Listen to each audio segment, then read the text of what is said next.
the sealed garage at Neverland. What 15 years of silence was hiding. It had been locked for 15 years, not neglected, not forgotten, deliberately sealed, while the rest of the Neverland Ranch slowly fell into ruined lawns overgrown. Paint peeling, the famous amusement rides left to rust under the California sun, one corner of the estate remained untouched, frozen, protected by something heavier than silence. A garage door that no one had dared to open. When investigators finally cracked that seal in 2024, they expected to find what you might expect after 15 years of abandonment. Dusty junk, water damage, faded relics. What they found instead was something that stopped everyone in the room dead in their tracks. So before we go any further, what do you think was hidden inside? A secret? A scandal? Something that would finally answer the questions the world had been asking for 2 decades. Drop your theory in the comments, because whatever you are imagining right now, the reality is both simpler and far stranger. The gate that time forgot. The original sign still hung at the entrance, the Neverland sign, the same one that greeted millions of visitors. Journalists and curious onlookers during the height of Michael Jackson's fame, that sign had outlasted everything. Standing at the outer edge of the property, it was almost possible to forget that the estate had been sold, transferred, and effectively abandoned. But step past that gate, and the deterioration became impossible to ignore. The carousel stood still. The zoo had long since been emptied. The train tracks led nowhere, except for one structure, a detached garage set back from the main estate, showed none of the decay that surrounded it. Its exterior was ordinary enough, nothing about it announced significance. The heavy bolts securing the door were rusted with age, but the structure beneath them had held, sealed tight as if whatever was inside had been preserved not by accident, but by intention.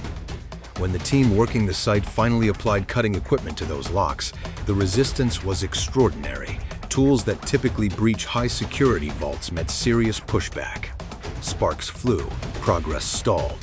It took relentless effort over an extended period before the mechanism finally gave way. That moment when the door slowly swung open carried a weight that no one in that team could quite explain. It did not feel like victory, it felt like interruption, what the flashlights found. The air inside carried 2 distinct scents, petroleum and sandalwood, not the smell of rot or damp. The smell of a room that had been carefully, methodically maintained in stillness. The first flashlight beam swept across rows of vehicles, not junkers, not dusty wrecks. Cars resting beneath a fine layer of dust, sitting in exactly the positions where they had last been parked, as if their owner had simply stepped out for a moment and never returned. One assistant who worked closely with Michael Jackson during his lifetime stood at the entrance and confirmed what everyone was already beginning to understand. These were his cars, all of them, sitting exactly where he had left them. The question that immediately followed was obvious. How many? More than the room first seemed to hold. Parked in layers, positioned with a care that felt deliberate, not random storage, but curation. Each vehicle facing forward, each one placed as if it belonged. But what did these cars actually represent? Why had they been sealed away so carefully while the rest of the estate was left to deteriorate? That answer would take several hours to piece together, and it would require looking past the chrome and the bodywork into the history that each vehicle carried. The first vehicle, a symbol of arrival. The 1985 Rolls-Royce Corniche appeared first in the sweep of the flashlights, its distinctive turquoise paint catching the light with a shimmer that seemed almost impossible after 15 years of darkness. Think about what 1985 meant. Thriller had already rewritten the rules of popular music. The album had sold figures no one had previously thought achievable. Michael Jackson was no longer simply a performer. He had become, in the truest sense, a cultural phenomenon. The Corniche was purchased in that moment of peak transformation. It was not merely a luxury purchase. It was the first tangible marker of a man who had moved beyond the world he had grown up in and stepped into something entirely new. Those who worked alongside him during that era described a specific ritual. On certain evenings after long recording sessions, after the pressure of public appearances had been absorbed and finally set aside, he would sit alone inside this car, not to drive it, not to be seen in it, to listen. A cassette tape was still in the player when the garage was opened, slightly pushed out, as if mid-play when the machine was last switched off. The label on the tape read off the wall.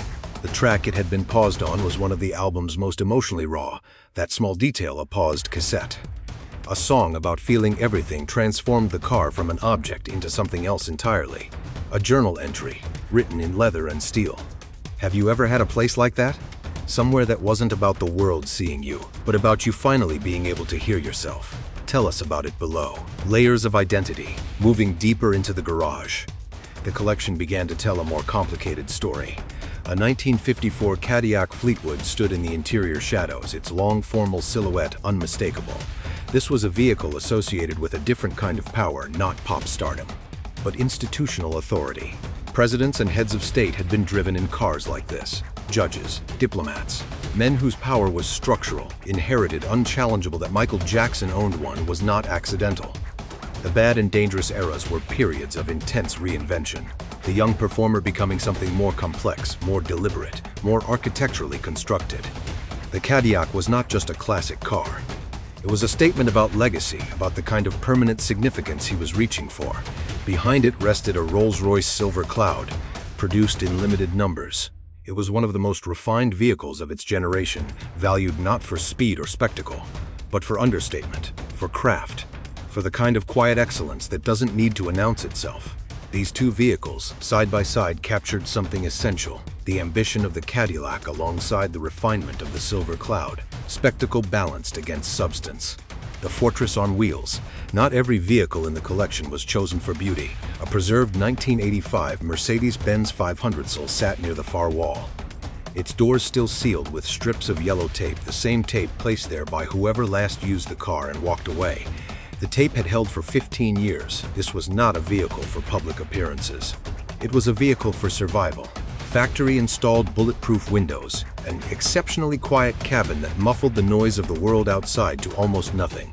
During the years of Michael Jackson's most intense legal battles, when the press maintained an aggressive, near-constant surveillance, this car served as moving armor. It carried him through situations where the gap between public person and private human had collapsed entirely. Standing in the garage with the yellow tape still intact, it was possible to sense the pressure that vehicle had absorbed. Every journey through a hostile media landscape, every appearance before cameras that were looking for damage rather than truth. What strikes you about the fact that this car was kept sealed, untouched, for 15 years? Does preservation feel like grief or like honoring something? Let us know below. Designed to disappear. The Silver Spur touring limousine occupied a different space in the collection, both physically and conceptually. This was the public-facing vehicle, the one deployed for charity events, for carefully managed appearances, for moments when the image needed to communicate responsibility and generosity rather than isolation. Inside, a retractable moonroof, a fiber optic ceiling that scattered soft starlight across the interior, hidden speakers built directly into the walls, creating a private atmosphere capable of shifting the emotional register of any journey. It was a vehicle that shaped the story it carried. When Michael Jackson arrived at a humanitarian event in this car, the statement was implicit. This is someone who cares, who chooses elegance over excess, who has something to offer beyond spectacle. The craft of public image expressed in upholstery and lighting, the room within the room. Then came the Phantom V, matte black exterior. No rear windows. In their place, high-definition internal screens that enclosed the rear cabin completely, replacing the outside world with whatever interior was chosen. This was not a vehicle for arriving somewhere. This was a vehicle for disappearing, for removing oneself from the visual field entirely while still moving through the world. The team that documented the garage described it as the most psychologically revealing vehicle in the collection, not because of its luxury, but because of what it withheld. A car designed around the premise that being seen was a cost, not a benefit. By the period this vehicle was acquired, something had fundamentally shifted. The early joy of the corniche, the private music ritual, the cassette tape had evolved into something more armored, more defended. The Phantom did not offer comfort, it offered concealment. That evolution across the vehicles collected over those decades mapped something real about what prolonged and unrelenting public exposure does to a human being. The secret in plain sight. And then, in a dim corner of the garage, parked between two of the most expensive automobiles ever privately owned, sat a 1993 Ford Econoline E150 van. Beige, unremarkable. The kind of vehicle that exists specifically to avoid attention. The team initially passed it without much notice. Then someone opened the sliding door. The interior was something else entirely. Deep blue velvet on the walls, absorbing both light and sound. Custom leather seating designed for long journeys. Individual television monitors for each passenger position, and at the center, Secured and carefully wired, a Super Nintendo Entertainment System. Beside it, in neatly labeled compartments, original game cartridges. Above everything, a mirrored ceiling panel that made the van's interior feel expansive, more like a recording studio or a creative retreat than a mode of transport. In a side compartment, almost hidden from immediate view, rested a worn notebook. Inside, rough sketches, staged layouts for tours that were never staged, detailed plans for a children's book that was never finished, diagrams for performance concepts that exceeded what the technology of that era could actually deliver, architectural ideas for a city of tomorrow, featuring interconnected orphanages and hospitals, annotated with questions and revisions in handwriting that grew smaller and more urgent toward the margins. This was not the notebook of someone who had run out of ideas. It was the notebook of someone who could not stop generating them even in the back of an unmarked van, traveling between locations, unable to put the pen down. What do you think it means that his most personal creative work was found in the most ordinary vehicle in the collection? Leave your thoughts below, the archive behind the wall. Beyond the vehicles, further discoveries awaited. A temperature-controlled chamber not present on any official blueprint of the structure had been built into the rear of the garage. Inside, military-style containers, stacked with precision, master tapes, dozens of them. But these were not the chart-dominating tracks that the world had already heard. These were something different. Experimental compositions, spoken word recordings, operatic structures that bore almost no relationship to the music that made Michael Jackson famous, works that had apparently been created entirely outside the public framework, not for release, not for performance, but for the private act of making. Alongside the tapes, a handwritten ledger was discovered. Investigators, expecting financial records or personal correspondence, found something more unexpected: a log of philanthropic acts, recorded under aliases and pseudonyms, donations to underfunded schools, medical treatments funded for individuals with terminal diagnoses, contributions made through channels designed to prevent attribution, for every tabloid headline, for every scandal story, a corresponding entry in this private ledger recording something given away quietly. Without credit, without announcement, the ledger did not describe a saint. It described a human being who had decided that the public story and the private record did not need to match, and who had maintained that separation with extraordinary discipline. What the architecture of this collection reveals: a person's inner life and their public existence operate on different logics. The outer life, success, fame, achievement, is visible. It can be measured, photographed, archived. It generates headlines and histories. The inner life is something else. It is built from the accumulation of private moments, what someone does when no one is watching, what they reach for when the pressure becomes unbearable, what they preserve because it matters to them alone. Michael Jackson's garage was, in this sense, an autobiography that was never intended to be read. The corniche, with its paused cassette tape, was a chapter about the need for music as shelter. The armored Mercedes was a chapter about the cost of visibility. The Phantom Vi was a chapter about the slow retreat from a world that would not stop looking. The nondescript van was a chapter about the creative impulse that cannot be switched off regardless of circumstances. And somewhere in those black crates, stamped with gold initials, was a chapter about what was planned for a future that never arrived: the History Sci blueprint. Among the documents recovered from the MJJ Productions crates were detailed schematics for a project titled History I, the Resurrection Tour. The scale of what was being planned was difficult to absorb. Multi-tiered stages with mechanized elevators, lighting systems designed to convert entire stadium spaces into shared visual experiences, interactive elements for audiences that the available technology of that period could not yet fully support, concepts that anticipated developments in live entertainment that would only become technically feasible years later. Handwritten notes in the diagram margins asked questions about what was physically possible, then answered those questions with proposed workarounds, then pushed further. The blueprints were not a wish list. They were an engineering problem, actively being solved by someone who could not stop working. That is the image the garage ultimately produced, not a sealed mystery finally exposed, but an ongoing project interrupted mid-sentence. What remains? The door to that garage is open now. The vehicles have been cataloged, the notebooks have been examined, the tapes have been identified. But the question the garage raises is not a simple one. We tend to build stories about famous lives around what was visible: the performances, the controversies, the public statements. We construct meaning from what was offered to the world's attention. What the Neverland garage suggested, to everyone who walked through it, was that the visible portion was only one layer.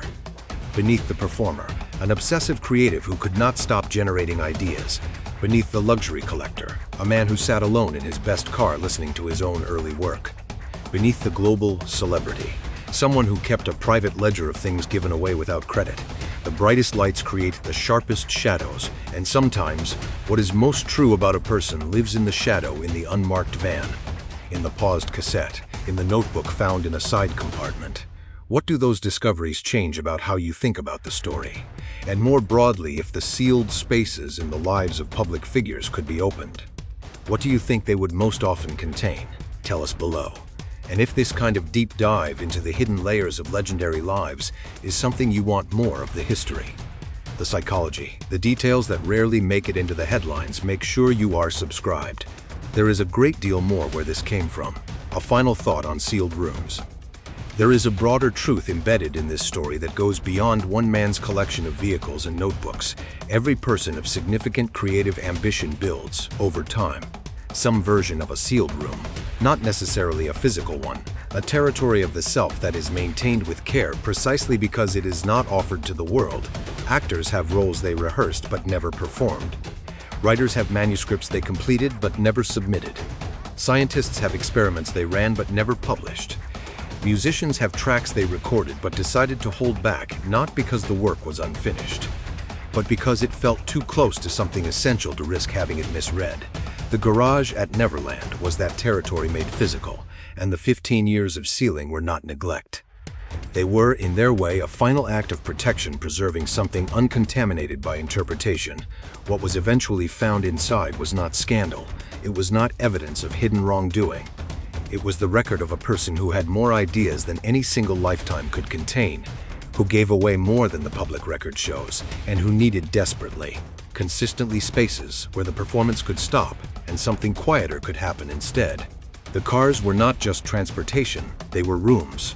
The van with the blue velvet walls was a room where the creative process could run without interruption.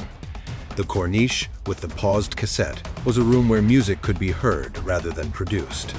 The armored Mercedes was a room where the hostility of the outside world could be held, briefly at a distance. Understanding someone through their private rooms, the ones they curated without an audience, tells you something that press coverage and public documentation cannot.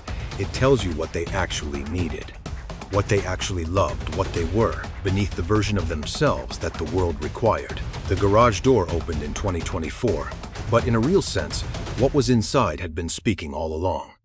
We simply had not yet found the room that was saying it.